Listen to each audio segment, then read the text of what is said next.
প্রবাসী কল্যাণ ও বৈদেশিক কর্মসংস্থান প্রতিমন্ত্রী নুরুল হক নূর বলেছেন, শিক্ষা, স্বাস্থ্য ও কর্মসংস্থান এই তিনটি সরকারের জন্য একটি বড় চ্যালেঞ্জ।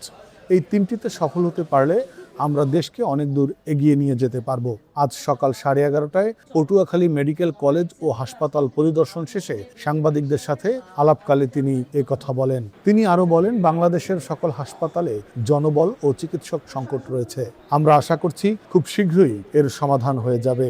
জেলা হাসপাতালের পাশাপাশি মেডিকেল কলেজ হাসপাতালের জন্য একটি পূর্ণাঙ্গ 500 শয্যার হাসপাতাল নির্মাণ করা হলে এই অঞ্চলের মানুষের চিকিৎসা সেবা নিতে আসা দুর্ভোগ লাঘব হবে। এ সময় তার সাথে আরও উপস্থিত ছিলেন পুলিশ সুপার মোহাম্মদ আবু ইউসুফ, স্থানীয় সরকার বিভাগের উপসচিব Jewel Rana, civil surgeon Khaledur Rahman, Patuakhali medical college হাসপাতালের সহযোগী অধ্যাপক ডক্টর আতিকুর রহমান, পটুয়াখালী 250 শয্যা হাসপাতালের তত্ত্বাবধায়ক দিলরুবা ইয়াসমিন লিজা ও বিভিন্ন সরকারি দপ্তরের প্রধানগণ। বিশেষ করে এখানে 250 শয্যা বিশিষ্ট একটি হসপিটাল রয়েছে, কিন্তু এখানে প্রতিদিন অ্যাভারেজ রুগী হয় 800 থেকে 900। তাদের সাথে আপনার দেখা যায় 2-1 করে অ্যাটেন্ডেন্স থাকে। সেই বাস্তবতায় এখানে অবকাঠামো একেবারেই কম এবং শিশু থেকে শুরু করে বৃদ্ধ অনেকে আপনারাও দেখেছেন আমার সাথে যে হসপিটালের করিডোরে আসলে চিকিৎসা নিচ্ছে। এমনকি কিছু ভবন রয়েছে অত্যন্ত ঝুঁকিপূর্ণ। এখানে হসপিটালের সাথে মেডিকেল কলেজের সাথে 500 শয্যা বিশিষ্ট একটা হসপিটাল থাকার কথা, কিন্তু সেটি নানান কারণে হয়নি।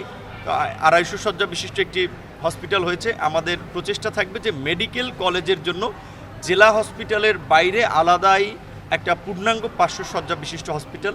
যেহেতু এখানে মেডিকেল কলেজের এখানে স্বাস্থ্য মন্ত্রণালয় থেকে সভাপতি হিসেবে আমাকে দায়িত্ব দেওয়া হয়েছে, যেই কারণে অর্থে এটা অত্যন্ত দুঃখজনক যে শুধুমাত্র পটুয়াখালী নয়, বাংলাদেশের আপনারা বিভিন্ন বিশেষ করে জেলা উপজেলা হসপিটালের চিত্র যদি দেখবেন 2/3 মেডিকেল অফিসার আপনার এখানে পদ আছে, কিন্তু তারা কর্মরত নাই। উপজেলা পর্যায়ে তো ভয়ঙ্কর অবস্থা, জেলা পর্যায়ে যা দেখলাম তাদের তার চেয়ে বেশি ভয়ঙ্কর অবস্থা। 59 জনের পদ আছে, কিন্তু কর্মরত আছে মাত্র 18 জন। তো 2/3 যদি অনুপস্থিত থাকে তাহলে সেখানে আসলে কিভাবে তারা চিকিৎসা দেবে? তো এটা বলতে গেলে বাংলাদেশের মতো একটা দেশে জেলা উপজেলা পর্যায়ে হসপিটালে চিকিৎসা নিয়ে মানুষ সুস্থ হচ্ছে, এবং এই পরিবেশে সেটা আসলে আল্লাহর বিশেষ রহমত ছাড়া এইটা সম্ভব ছিল না। তো মাননীয় প্রধানমন্ত্রী যেহেতু স্বাস্থ্য ব্যবস্থার উপরে একটি আলাদা গুরুত্ব দিয়েছেন, আপনারা জানেন যে সরকারের আপনার স্বাস্থ্য খাতের দর্শন অনুযায়ী যে সবার জন্য স্বাস্থ্য, তারই অংশ হিসেবে হেলথ কার্ড চালু হবে, এবং জেলা পর্যায়ে বিশেষ করে আপনার বিভাগীয় পর্যায়ে মেডিকেল কলেজ এবং হসপিটালের চিকিৎসার মান বৃদ্ধি, জনবল বৃদ্ধির মাধ্যমে সরকার জনগণের দোরগোড়ায় স্বাস্থ্যসেবাকে নিয়ে যাওয়ার বা পৌঁছে দেওয়ার চেষ্টা করছে। তারই অংশ হিসেবে আমাদের মন্ত্রী এমপি তাদেরকে স্পেশালি হসপিটালগুলোর দায়িত্ব দিচ্ছে যে যাতে এর পরিবেশের উন্নতি করা যায়। স্বাস্থ্যের পাশাপাশি সরকারের আরেকটি অগ্রাধিকার হচ্ছে শিক্ষা এবং কর্মসংস্থান।